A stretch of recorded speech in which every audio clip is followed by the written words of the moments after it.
Hello students, welcome to online classes. Today we start our chapter number 9 of our science book, The Living Organism, Characteristic and Habitat. Living organism क्या होते हैं, क्या क्या उनमें characteristics होती है और उनका habitat क्या होता है, कहाँ वो रहते हैं. Paheli and Puju went on vacations to many places of interest. One such trip took them from river Ganga in Rishikesh. They climbed the mountain of the Himalaya where it was very cold. They saw many kinds of trees on these mountains, oak, pines and deodar, very different from the ones near their home on the plains. In yet another trip, they traveled to Rajasthan and moved on camel through the hot desert. They collected different kinds of cactus plants from this trip. Finally, they went on a trip to Puri and visited the sea beach, dotted with Casuarina tree. While recollecting all the fun that they had on this trip, a thought struck them. All these places were so different from one another. Some were cold, some very hot and dry, and some place so humid, and yet all of them had many organisms of various kinds. पहेली और बुजो क्या करते हैं, अपने summer vacation में घूमने जाते हैं अपनी फैमिली के साथ डिफरेंट प्लेसेस पे. सबसे पहले वो कहाँ जाते हैं, गंगा जी ऋषिकेश में. वो हिमालयाज़ में भी जाते हैं ट्रिप के लिए, राजस्थान जाते हैं, डिफरेंट प्लेसेस पे जाते हैं. और जहाँ जहाँ भी वो जाते हैं वहाँ से वहाँ की स्पेशल चीज़ें वो कलेक्ट करते हैं. ठीक है, तो जब वो अपने ट्रिप पे जाते हैं तो उन्हें हर एक चीज़ बहुत डिफरेंट लगती है डिफरेंट प्लेस पे. जैसे वो हिमालयाज़ में गए तो उन्हें वहाँ पे डिफरेंट टाइप के ट्रीज़ मिले, राजस्थान में गए तो डिफरेंट टाइप के ट्रीज़, वहाँ का हैबिटेट डिफरेंट और डिफरेंट टाइप के ऑर्गेनिज्म जो वहाँ पे डिफरेंट प्लेसेस पे रहते हैं. They try to think of a place on earth where there may not be any living creature.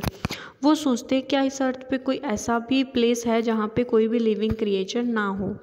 Bujo thought a place near his home. Inside the house, he tried the cupboard. He had thought that there may not be any living organism here, but we found one teeny spider in the cupboard. Outside the home too, there did not seem to be any place he could think of that did not have living creature of same kind of other. बूजो और पहेली सोचते हैं कि क्या अर्थ पे कोई ऐसा place है जहाँ पे कोई भी लिविंग ऑर्गेनिज्म ना रहता हो. पर वो सर्च करते हैं उस चीज़ को, पर उन्हें ऐसा कोई भी प्लेस नहीं मिलता जहाँ पे कोई लिविंग ऑर्गेनिज्म ना रहता हो. वो अपने घर की अलमारी तक को देखते कि उनको लगता है कि शायद अलमारी में तो कोई लिविंग ऑर्गेनिज्म नहीं रहता है, लेकिन जब वो अपने अलमीरा को खोलते हैं तो वहाँ उनको एक स्पाइडर दिखता है, स्पाइडर मिलता है. ठीक है, तो इस अर्थ पे ऐसे कोई भी प्लेस नहीं है जहाँ पे कोई भी लिविंग क्रिएचर ना हो. हर एक जगह पे कोई ना कोई लिविंग क्रिएचर है. Paheli start thinking and regarding about far away places. She read that people have even found tiny living organism in the opening of volcanoes. Paheli सोचती है, बहुत दूर दूर तक वो सोचते हैं दूर दूर के प्लेसेस के बारे में कि कहाँ पे किस टाइप के लिविंग ऑर्गेनिज्म रहते हैं. नेक्स्ट आता है organism and the surrounding where they live. Another thought that occurred to Paheli and Bujo was about the kind of living organism that were present in different location and they have visit. उसके बाद वो सोचते हैं different type के living organism उनकी location के बारे में जहाँ जहाँ उन्होंने देखा था जैसे जैसे ऑर्गेनिजम्स को.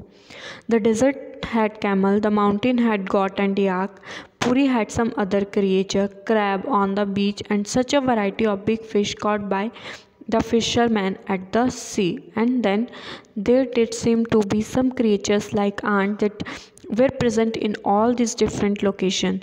The kinds of plants found in each of these regions were so different from the plants of the other region. तो वो सभी जहाँ जहाँ उन्होंने विज़िट किया था सभी लिविंग क्रिएचर के बारे में वो देख रहे होते हैं कि उन्होंने किस जगह पे किस तरह का लिविंग क्रिएचर देखा था. जैसे उन्होंने माउंटेन पे विज़िट किया तो उन्होंने वहाँ पे गॉट याक को देखा था. राजस्थान में विज़िट किया डेजर्ट में तो उन्होंने वहाँ पे कैमल्स को देखा. वैसे ही जब उन्होंने पुरी में विज़िट किया तो वहाँ उन्होंने सी फूड यानी कि जैसे क्रैब्स वगैरह देखे, बीच में फिशेस देखी डिफरेंट टाइप की. द काइंड ऑफ प्लांट्स, और डिफरेंट, हर एक रीजन में उन्होंने डिफरेंट टाइप के प्लांट्स देखे। हिमालयाज़ में पाइन वगैरह ट्री देखे उन्होंने, एंड डेजर्ट में उन्होंने कैक्टस टाइप के प्लांट्स देखे, और कुछ एक चीज़ें ऐसी थी जो हर एक प्लेस पे थी, जैसे आंट, चींटियाँ। वट अबाउट द सराउंडिंग, अब आते हैं कि सराउंडिंग क्या होता है। In this different region way are they the same, and कौन से रीजन में कैसा सराउंडिंग है। फर्स्ट आता है हमारा habitat and adaptation. Would you find them from plants and animal listed in activity 1, did you find a large variety in them. अब देखो एक्टिविटी टेबल 9.1 में आपको एक टेबल दे रखा है, animal, plant and their object, other object found in different surrounding, कि किस जगह पे किस टाइप के प्लांट्स मिलते हैं। फॉरेस्ट में कैसे प्लांट एनिमल होंगे, माउंटेन में, डेजर्ट में, सी में एंड अदर प्लेसेस में। ठीक है, तो आपने उसको लिखना है कि माउंटेन में किस टाइप के प्लांट्स रहते हैं, किस टाइप के एनिमल्स रहते हैं, डेजर्ट में किस टाइप के प्लांट्स होते हैं, किस टाइप के एनिमल्स होते हैं। What do you find from the plants and animal listed in activity 1? Did you find a large variety in them? तो आपको जब आप ऐसे वैराइटीज़ लिखना शुरू करोगे एनिमल्स की, तो आपको बहुत सारी लार्ज वैराइटीज़ डिफरेंट टाइप के एनिमल्स की देखने को मिलेगी हर एक डिफरेंट लोकेशन पे। Look at what you have entered in the column of the desert and the column for the sea. अब देखो आपने टेबल फिल किया है, डेजर्ट में कुछ और लिखा है, सी वाले कॉलम में कुछ और लिखा है, तो दोनों में डिफरेंस आएगा। दोनों प्लेसेस में डिफरेंट टाइप का हैबिटेट है, डिफरेंट टाइप के ऑर्गेनिजम्स होंगे, प्लांट्स होंगे। Did you list very different kind of organism in two columns, what are the surrounding like in this two organism. इन दोनों के आसपास का जो सराउंडिंग है वो कैसा होगा। In the sea plant and animal are surrounded by saline water, most of them use air dissolve in water. जो सी के आसपास के प्लांट्स एनिमल है वो कैसे होंगे, सलाइन होंगे, सॉल्टी वाटर में रहेंगे। ठीक है, और जो इनका सांस लेने का प्रोसेस होता है वो कैसे लेते हो, वाटर में डिजॉल्व जो ऑक्सीजन होती है उसी से ही वो सांस लेते हैं।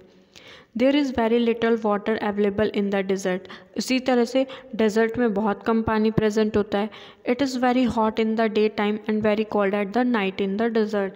डेजर्ट में क्या होता है, दिन में तो बहुत ज़्यादा गर्मी होती है लेकिन रात को बहुत ज़्यादा ठंडा होता है।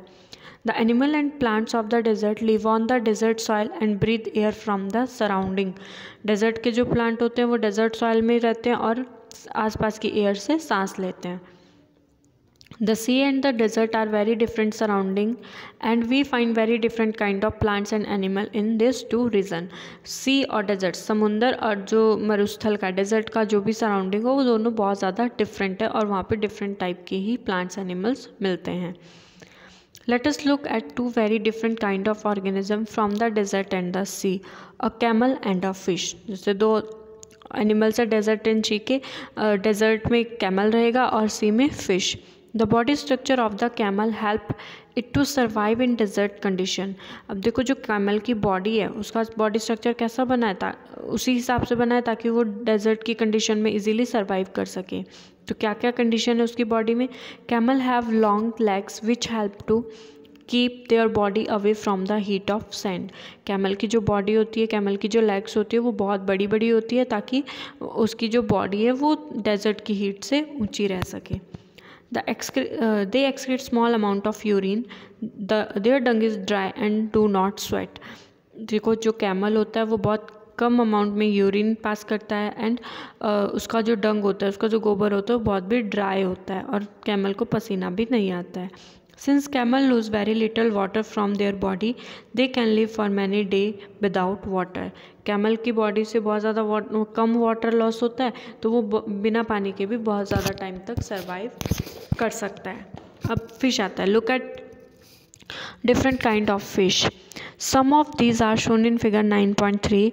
there are so many kind of fish different type की होती है, but do you see that they all have something common about their shape। लेकिन उनकी shape कैसी होती है, सेम होती है।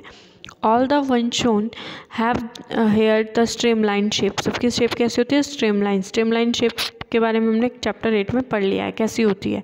स्ट्रीमलाइन शेप में क्या होता है, माउथ और टेल का पोर्शन छोटा होता है एंड मिडल पोर्शन बड़ा होता है। Fish have slippery scales on their body, this scale protect the fish and also help in easy movement through water. Fishes की बॉडी स्लिपरी होती है ताकि वो वाटर में इजीली मूवमेंट कर सके। Fish have flat fins and tails that help them to change direction and keep their body balance in water. Fish की जो फ्लैट फिन होती है वो बिल्कुल फ्लैट होती है, टेल्स, ताकि वाटर में वो डायरेक्शन चेंज करने में हेल्प कर सके उनके फिन्स और वाटर में बैलेंस बना के रखे उनका. Gills present in the fish help them to use oxygen dissolve in water. और जो गिल्स होते हैं वो ऑक्सीजन, जो वाटर में ऑक्सीजन डिजॉल्व होगी उसको लेने में हेल्प करते हैं. We see that the feature of a fish help it to live inside water and the features of camel help it to survive in the desert. तो अभी हमने पढ़ा कि जो कैमल के फीचर होते हैं वो उसको डेजर्ट में सर्वाइव करने के लिए हेल्प करते हैं और जो फ़िश के फीचर है वो उसको वाटर में सर्वाइव करने के लिए हेल्प करते हैं. अब आता है हमारा habitat. What is habitat? The place where organism live is called habitat. जहाँ पे कोई ऑर्गेनिज्म रहता है उसको क्या बोलेंगे हम? हैबिटेट. हैबिटेट डिफरेंट टाइप के होते हैं, ठीक है. The habitat means dwelling a place. The habitat provide food, water, air, shelter and other needs to organism. Several kind of plant and animal live in the same habitat. Habitat क्या होता है? एक place होता है जहाँ organism रहता है. Habitat एक ऑर्गेनिज्म को सब कुछ प्रोवाइड करता है, जैसे फूड, वाटर, एयर, शेल्टर, ठीक है. Several kind of plant and animal live in the same habitat. बहुत से प्लांट्स और एनिमल्स ऐसे हैं जो एक जैसे हैबिटेट में रहते हैं. The plants and animals that live on the land are said to be live in terrestrial habitat. ऐसे plant and animal जो land पे रहते हैं that is called terrestrial habitat. Examples में क्या आ जाएगा? Forest, grassland, desert, coastal and mountain region. On the other hand, the habitat of plant and animal that live in water are called aquatic habitat. और दूसरा habitat आता है हमारा aquatic habitat. ये इसमें क्या, कौन से ऑर्गेनिज्म आएंगे? जो वाटर में रहते हैं, ठीक है. एग्जाम्पल के लिए हैबिटेट में लेक, रिवर, ओशियन आ जाएंगे. ये सारे एक्वेटिक हैबिटेट हैं और इसके अंदर जो एनिमल्स रहते हैं. There are large variation among terrestrial habitat like forest, grassland, desert, coastal, mountain region located in different parts of the world. जो टेरेस्ट्रियल हैबिटेट होता है वो बहुत ज़्यादा वास्ट है, बहुत बड़ा है, क्योंकि इसमें बहुत से डिफरेंट चीज़ें आ जाती हैं. डिफरेंट टाइप का हैबिटेट आता है, जैसे grassland, desert, coastal, mountain region etcetera. Next आता है हमारा the organism both plants and animal living in a habitat are called biotic components. ऐसे बायोटिक कंपोनेंट क्या होता है? ऐसे कंपोनेंट जहाँ पे लिविंग ऑर्गेनिज्म रहता है. Both the organism both plant and animal living, जिसमें दोनों प्लांट्स एंड एनिमल्स रहते हैं, that is called biotic habitat. The non living thing such as rock, soil and air, water, the habitat constitute its biotic abiotic components. अब दूसरी thing में देखो, जिसमें living things रहेंगी that is biotic component and जिसमें non living things रहेंगी that is abiotic component, ठीक है. Our next topic is a journey through desert habitat. Different type के जो लैंड हैबिटेट है, जैसे टेरेस्ट्रियल हैबिटेट वगैरह हो गया, इसको हम नेक्स्ट क्लास में डिस्कस करेंगे. तो अभी तक हमने क्या पढ़ा? जो हैबिटेट होता है क्या होता है? वो होम होता है लिविंग ऑर्गेनिज्म का, जहाँ प्लांट्स एंड एनिमल रहते हैं. हैबिटेट डिफरेंट टाइप का होता है, एक्वेटिक एंड टेरेस्ट्रियल जो लैंड हैबिटेट होता है, जब जो एनिमल्स एंड प्लांट लैंड पे रहते हैं that is called terrestrial habitat, और जो वाटर में रहते हैं that is called aquatic habitat, ठीक है. फिर आता है हमारा biotic component and abiotic components. Biotic में सारे लिविंग ऑर्गेनिज्म आते हैं और एबायोटिक में नॉन लिविंग. नेक्स्ट टॉपिक है हमारा some terrestrial habitat, a journey through different habitat. इसको हम नेक्स्ट क्लास में डिस्कस करेंगे. Thank you.